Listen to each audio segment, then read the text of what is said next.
नमस्कार दोस्तों, स्वागत है आपका हमारे YouTube चैनल ट्रेंडिंग जीके पे। देखिए फ्रेंड्स, आज के इस वीडियो में हम जीके का एक बहुत ही इम्पोर्टेंट टॉपिक यहाँ पे कवर करने जा रहे हैं। प्रमुख संवतों को लेकर आपसे डायरेक्ट क्वेश्चन बनते हैं, खास तौर पे जो आपके विक्रम संवत हैं, जो आपके शक संवत हैं, इनको लेकर आपसे डायरेक्ट क्वेश्चन बनते रहते हैं। इनके रिलेशन को लेकर क्वेश्चन बनते रहते हैं। भारत सरकार का कौन सा है राष्ट्रीय पंचांग, किस पर आधारित है, कब घोषित हुआ, इस तरीके के अलग अलग क्वेश्चन आपको इस टॉपिक से देखने को मिल जाते हैं। तो आज के इस वीडियो में हम इस पूरे टॉपिक को यहीं पे कवर कर जाएंगे। तो चलिए आज की क्लास को शुरू करते हैं। क्लास को शुरू करने से पहले कुछ शॉर्ट फॉर्म जिनके बारे में आपको पता होना चाहिए, तो पहले इनके बारे में बात कर लेते हैं। कई सारे स्टूडेंट्स को पता होगा, लेकिन जिनको नहीं पता है वो भी यहाँ पर इसको अच्छे से समझ सकते हैं। देखिए, हिस्ट्री को जानने के लिए हमने जो कालखंड हैं उनको एक बेंचमार्क मान के डिवाइड किया है। जैसे कि हमने एक साल को माना जो पहली शताब्दी है कि यहाँ पर ईसा मसीह का जन्म होता है। ईसा मसीह के पहले के समय को बीसी बोला जाता है, यानी बिफोर क्राइस्ट बोला जाता है, और ईसा मसीह के जन्म के बाद के समय को एडी बोला जाता है। जैसा हमने यहां पर लिखा है 3102 बीसी बिफोर क्राइस्ट, यानी कि ईसा मसीह के जन्म के 3000 साल पहले की बात हो रही है। वर्तमान में हम 2022 में हैं, यानी ईसा मसीह के जन्म के 2022 साल हो चुके हैं। तो ये बीसी और एडी आपको पता होना चाहिए। तो चलिए अब विभिन्न संवतों के बारे में और उनसे जुड़ी जानकारी को यहाँ पे कवर करते हैं। सबसे पहला संवत आता है आपका कली संवत। कली संवत, जिसे कलयुग संवत भी कहते हैं, इसकी शुरुआत हुई थी 3102 ईसा पूर्व में। ठीक है, इसकी शुरुआत किसने करी थी? तो कली संवत या कलयुग संवत की शुरुआत महाभारत युद्ध और राजा परीक्षित के जन्म के समय इसे माना जाता है। ठीक है, इसको लेकर अलग अलग मत हैं। कहीं पर कहा जाता है कि जब युधिष्ठिर राजा बने महाभारत के युद्ध के बाद, तब इसे शुरू किया गया। कहीं पर माना जाता है कि जब युधिष्ठिर ने राजत्याग छोड़ दिया और वो हिमालय की ओर जाने लगे पांडवों के साथ, जो अभिमन्यु के पुत्र थे परीक्षित, उनको राजा बनाया और फिर इनके द्वारा इसकी शुरुआत करी गई। और कहीं पर माना जाता है कि जो भगवान श्री कृष्ण थे, जब वो वापस बैकुंठ धाम को लौटे, उसके बाद कलयुग संवत की शुरुआत हुई। तो फिलहाल इतना डिटेल में नहीं आता, बस आपको ये तीनों जो कैटेगरीज थी, तीनों जो कारण थे, उनको अपने माइंड में रखना है। आपसे अगर पूछेगा, सिंपल पूछेगा कली संवत की शुरुआत कब हुई थी, तो आपको ये वर्ष बताना है। क्योंकि एक पेपर में हमने देखा कुछ दिन पहले ही, केरल का एक संवत था कोल्लम संवत। इसके बारे में आपसे पूछा गया था कोल्लम संवत कब शुरू हुआ था, तो इसको आपको वर्ष याद करना है। ठीक है, चलिए, तो ये था कली संवत जो महाभारत और पांडवों से संबंधित है।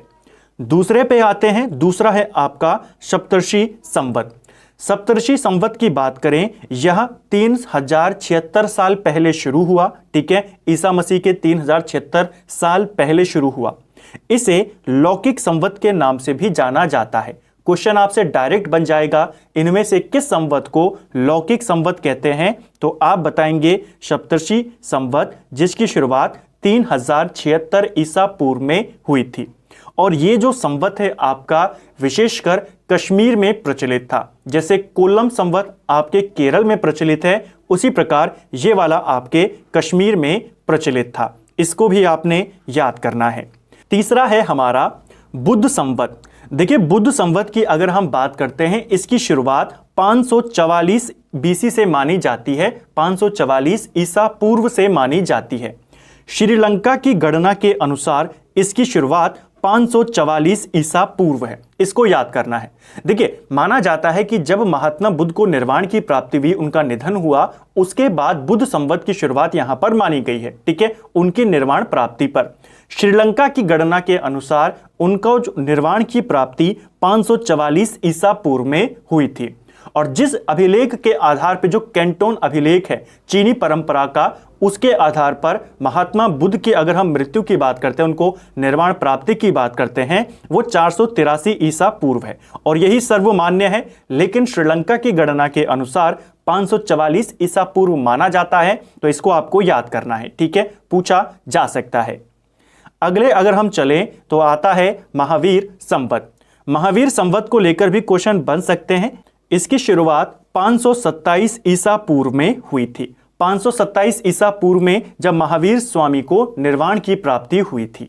हम सभी जानते हैं महावीर स्वामी का जन्म 599 ईसा पूर्व में हुआ और 72 वर्ष की आयु में उनको निर्वाण की प्राप्ति हुई, यानी 527 ईसा पूर्व में।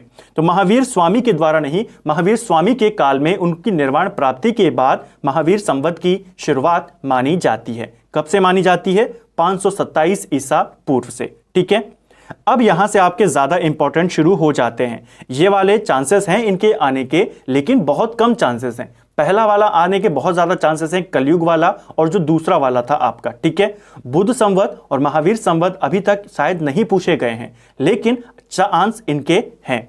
ठीक है, अब ये वाले सबसे ज्यादा इंपॉर्टेंट है आपका विक्रम संवत। विक्रम संवत की बात करते हैं। इसकी शुरुआत 58 ईसा पूर्व में और कहीं पर दिया गया है 57 ईसा पूर्व। देखिए, आपको दोनों देखने को मिलते हैं अलग अलग किताबों में। आपको जो पहला रेफरेंस देना है वो आपको 57 ईस्वी को ही देना है, 57 ईसा पूर्व को देना है। ठीक है, हालांकि इसकी शुरुआत मानी जाती है 58 और 57 ईसा पूर्व में, लेकिन आपको पहला रेफरेंस 57 को देना है, उसके बाद आपको 58 को देखना है। विक्रम संवत की बात करें, मालवा के एक राजा थे, उज्जैन के एक राजा थे, राजा विक्रमादित्य। इन्होंने इसकी शुरुआत करी थी। ठीक है, डायरेक्ट क्वेश्चन बनता है यहां से तो कि विक्रम संवत किसने शुरू किया था? राजा विक्रमादित्य ने। किसको हराने के उपलक्ष्य में किया था? तो राजा विक्रमादित्य ने शकों को पराजित किया और उसके बाद उन्होंने एक नया संवत चलाया जिसे विक्रम संवत कहते हैं। ठीक है, कब चलाया? 57 ईसा पूर्व में। इसे मालवा संवत भी कहते हैं, क्योंकि मालवा के राजा थे, उज्जैन को ही मालवा बोला जाता था, तो इसे मालवा संवत भी कहते हैं। इसको याद करना है। ठीक है, एक नोट याद करेंगे, ईस्वी में 57 जोड़कर विक्रम संवत प्राप्त किया जाता है। यानी कि जैसे हम देख रहे हैं 2000 ईस्वी है, आपको निकालना है कि वर्तमान में कौन सा विक्रम संवत चल रहा है। तो आप ईस्वी में 57 को जोड़ देंगे, आपको विक्रम संवत का वर्ष ज्ञात हो जाएगा। अगर आपको ये याद भी नहीं करना है, आप चाहते हैं कि आपको ये ऑटोमेटिक याद हो जाए, तो आपको इसे समझना होगा। देखिए, समझना कैसे होगा? हमने बोला कि हमने बेंचमार्क सेट किए हैं हिस्ट्री को पढ़ने के लिए। हमने बेंचमार्क माना जो पहली शताब्दी है, जहां पर ईसा मसीह का जन्म हुआ। ठीक है, वर्तमान की बात करें, मान लीजिए अभी 2000 साल चल रहे हैं। ठीक है, ऑप्शन पे ही आते हैं। तो वर्तमान में ईसा मसीह के जन्म के बाद के 2000 साल हो गए। ठीक है, ये 2000 साल हो गए और उनसे पहले चला था ये 57 साल पहले। तो ये 57 भी तो हमें इसके साथ जोड़ने पड़ेंगे। तो जैसे ही हम जोड़ देंगे, जो हमने यहां पर किया है, आपको विक्रम संवत मिल जाएगा। कई बार कंफ्यूजन हो जाता है, विक्रम संवत को जोड़ते हैं कि शक संवत को जोड़ते हैं। तो इस तरीके से अगर आप पढ़ेंगे, आपको याद हो जाएगा। ईसा मसीह के बाद के 2000 साल हो गए, ये 57 साल पहले के हैं, तो उनको भी यहां पर जोड़ा जाएगा। तो आपको ईस्वी से विक्रम संवत आप कन्वर्ट कर जाएंगे, जैसे हमने यहां पर किया। उम्मीद है विक्रम संवत आपका क्लियर हो गया होगा। चलिए अगले में बात करते हैं ईसा मसीह संवत की। ईसा मसीह संवत को मैं पहले ही आपको एक्सप्लेन कर चुका हूं। इनका जन्म पहली शताब्दी में माना जाता है। इनके पहले के काल को बीसी और बाद के काल को एडी बोला जाता है। पहले के काल को ईसा मसीह के पहले का समय, बिफोर क्राइस्ट, और बाद के काल को इनके बाद का काल। ठीक है, चलिए अगला है आपका और सबसे इंपॉर्टेंट संवत, जहां से सबसे ज्यादा प्रश्न बनते हैं, वो है आपका शक संवत। ठीक है, शक संवत आपके 78 एडी में शुरू हुआ था, यानी ईसा मसीह के 78 साल बाद जाकर यह संवत शुरू हुआ। इसकी शुरुआत किसने करी थी? तो कुषाण राजा कनिष्क के द्वारा शक संवत चलाया गया था। कई बार आपको एग्जामिनर कंफ्यूज कर देता है, आपको देगा क्वेश्चन, बताओ इनमें से कौन सा कथन सही है, और कथन वो आपको इस तरीके से देता है कि विक्रमादित्य ने शक संवत शुरू किया और कनिष्क ने विक्रम संवत शुरू किया, और वहीं पर आपको कंफ्यूज कर देता है। तो याद करना है, विक्रम संवत जिसे मालवा संवत कहते हैं, उसकी शुरुआत विक्रमादित्य ने करी और शक संवत की शुरुआत कनिष्क ने करी थी। ठीक है, कनिष्क ने भी शकों को पराजित किया और उसके बाद इसने शक संवत की शुरुआत करी। ये भारत का आधिकारिक कैलेंडर है, इसे भी याद करना है, पूछा जाता है। शक संवत पर ही भारत का आधिकारिक कैलेंडर है, ये हमारा राष्ट्रीय संवत है, इसको याद करेंगे। कब घोषित किया गया? 22 मार्च 1957 को शक संवत को भारत सरकार ने अपना आधिकारिक संवत या कैलेंडर घोषित किया था। तो इसको याद करना है। ये वाला जो 1957 का वर्ष है, दो क्वेश्चन बहुत इंपॉर्टेंट यहां से आते हैं। पहला, हमने आधिकारिक कैलेंडर घोषित किया शक संवत को, और दूसरा जो मुद्रा की दशमलव प्रणाली थी, पहले रुपया, 1 रुपया अलग अलग आनों में विभाजित होता था। 1957 में हमने मुद्रा की दशमलव प्रणाली को अपनाया और 1 रुपए के सिक्के को 100 बराबर पैसों में बांट दिया। यह क्वेश्चन भी बनता है, इसको भी याद करेंगे, ठीक है। चलिए, और ये जो शक संवत है इसे शालिवाहन संवत भी बोला जाता है, इसको भी आपने याद करना है। जैसे विक्रम संवत को मालवा संवत कहते हैं, इसे शालिवाहन संवत के नाम से भी जाना जाता है। तो ये इंपॉर्टेंट फैक्ट आपके शक संवत को लेकर पूछे जाते हैं, खास तौर पर आपके ये 22 मार्च 1957 का। 1-2 पेपर में तो आपको डेट सहित पूछा गया है, ठीक है। चलिए, एक नोट और याद करेंगे शक संवत और ईस्वी को लेकर के।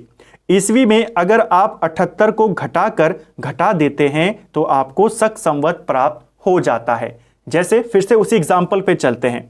मान लीजिए वर्तमान में 2000 ईस्वी चल रही है, 2000 में अभी ईस्वी है, आपने बताना है शक संवत कौन सा है। तो इसमें से आप 78 को माइनस कर दीजिए, जो आपका आएगा 1922। ये आपके वर्तमान में क्या चल रही है? शक संवत चल रहा है। तो इस तरीके से इनको निकालते हैं, ठीक है।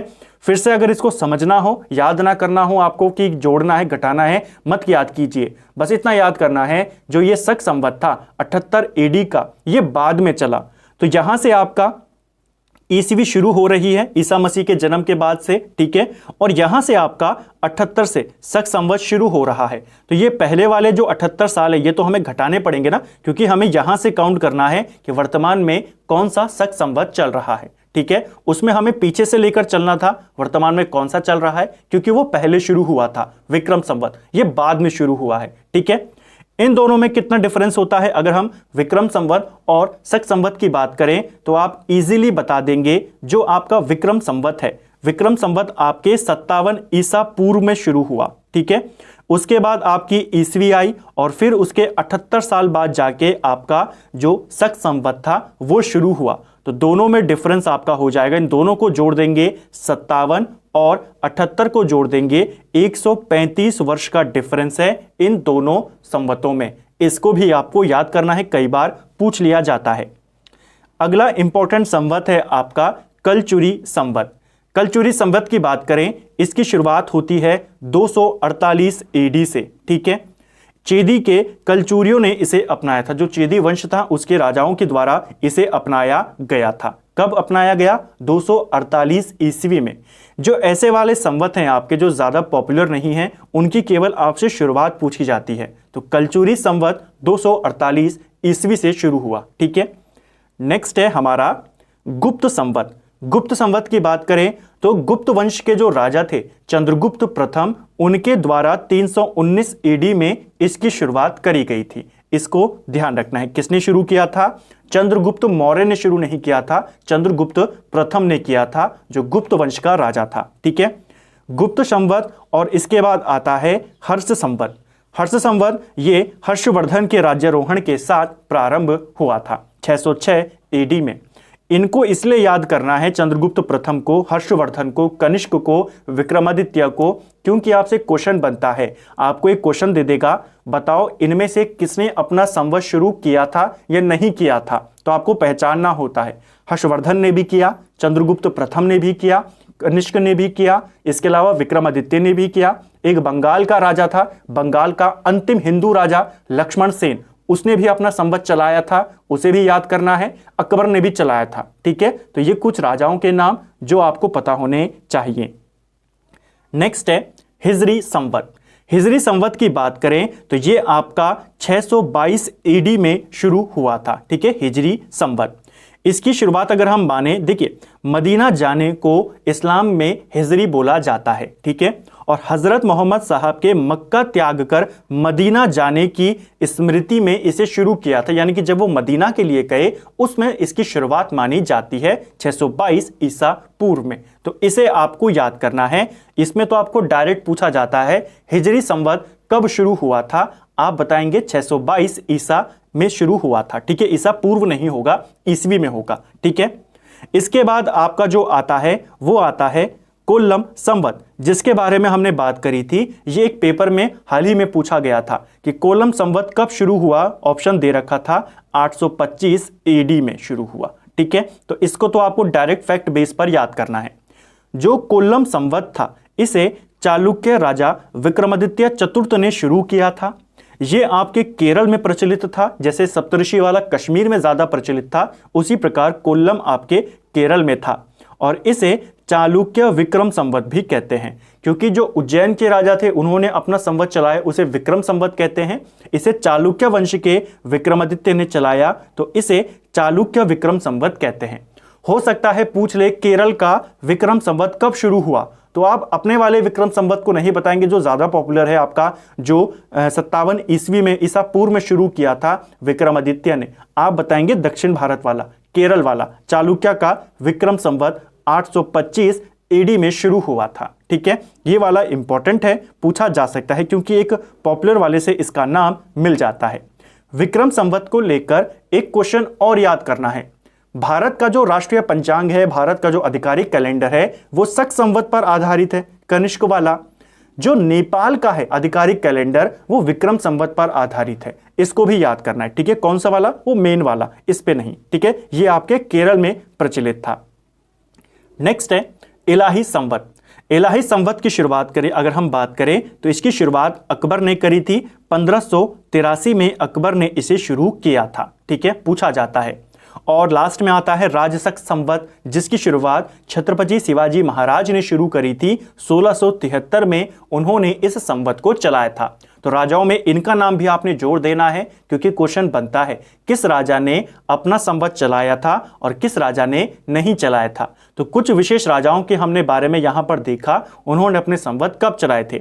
छत्रपति शिवाजी महाराज का देखा, अकबर ने चलाया। इसके अलावा हर्षवर्धन ने चलाया, चंद्रगुप्त प्रथम ने चलाया, कनिष्क ने चलाया, विक्रमादित्य ने चलाया और एक बंगाल का अंतिम हिंदू राजा लक्ष्मण सेन ने भी चलवाया। इन सबके नाम आपको पता होने चाहिए जिन्होंने अपने अपने संवत चलाए। इनके रिलेशन हमने यहां पर देखे कि किस तरीके से आपको इनको याद करना है। तो फ्रेंड्स, ये था हमारा आज की इस वीडियो में इतना ही, जिसमें हमने एक इंपॉर्टेंट टॉपिक को यहाँ पे कवर किया।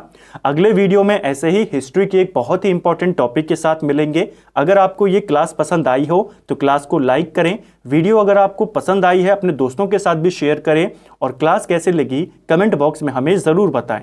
और कौन सा ऐसा टॉपिक है, कंफ्यूजिंग टॉपिक, जिसमें आपको कन्फ्यूजन होती है, पढ़ने में दिक्कत होती है, तो आप कमेंट बॉक्स में बता सकते हैं। मैं कोशिश करूंगा पूरे फैक्ट्स के साथ उसके ऊपर भी एक क्लास लाई जाए और आपके सभी डाउट्स को क्लियर कर दिया जाए। Thank you friends.